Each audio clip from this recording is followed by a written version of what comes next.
everyone, welcome to my channel. My name is Jennifer. In this video, I'll be showing you how I made this cute gingerbread house using soil.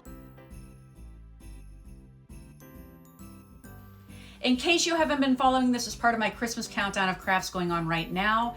This year I'm making items using materials commonly found in nature. So if you'd like to see how I put this together, stay with me and I'll walk you through each step.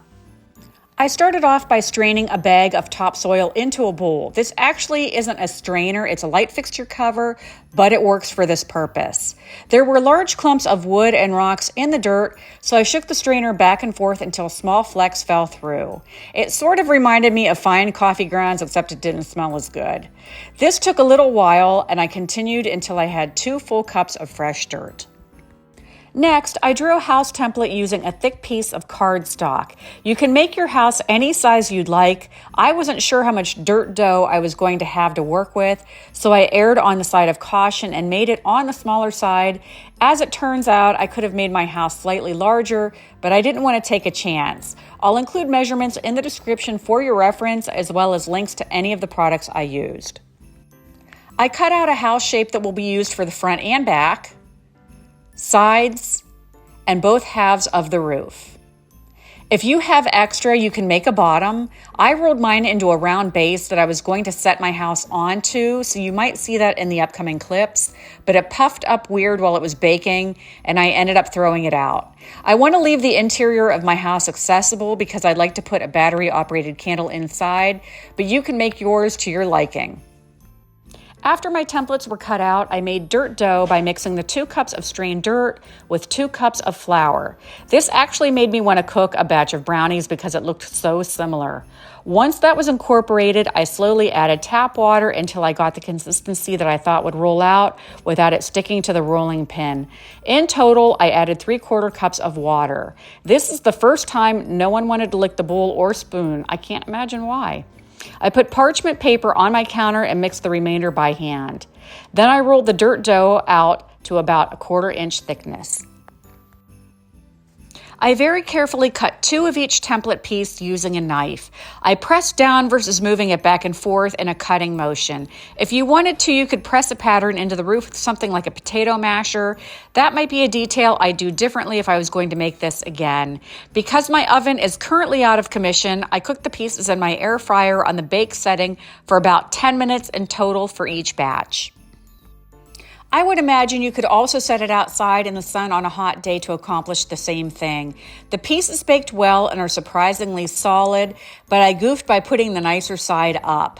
The flour rises to the top during baking, and the color I expected these to be is on the backs, but so are the rack marks. For that reason, I took these outside and gave them a spritz of brown spray paint. After they were thoroughly dry, I brought them back inside to decorate them. I figured it would be easiest to add detail before assembling. I wanted to add wooden windows, so I used the help of my engraving machine to cut them out. You can find similar products in craft stores or on Amazon, which is where I found the door I'm using. I want these pieces to be white, so I spray painted them outside until they were dry.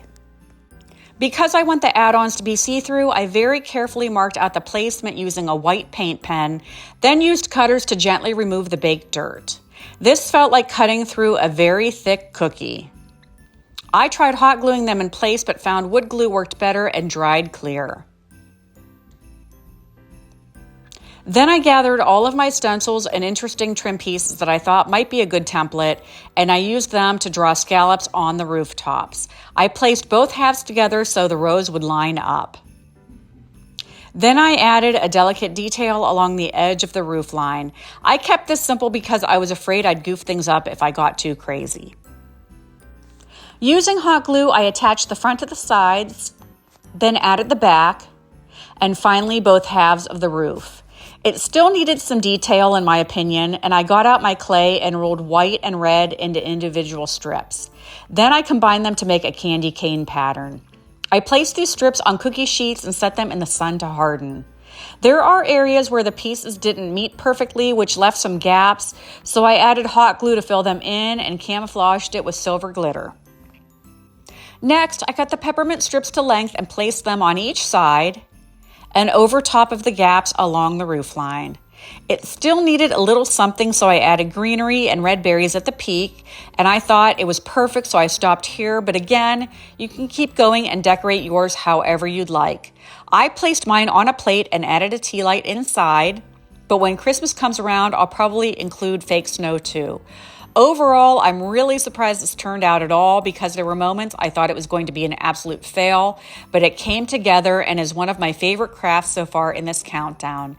Let me know what you think in the comments and give it a grade from 1 to 10.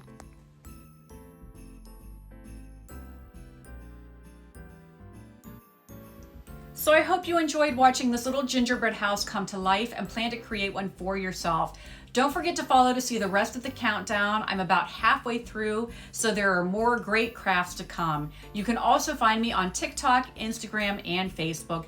As always, I appreciate you watching and supporting my channel. Until next time, take care.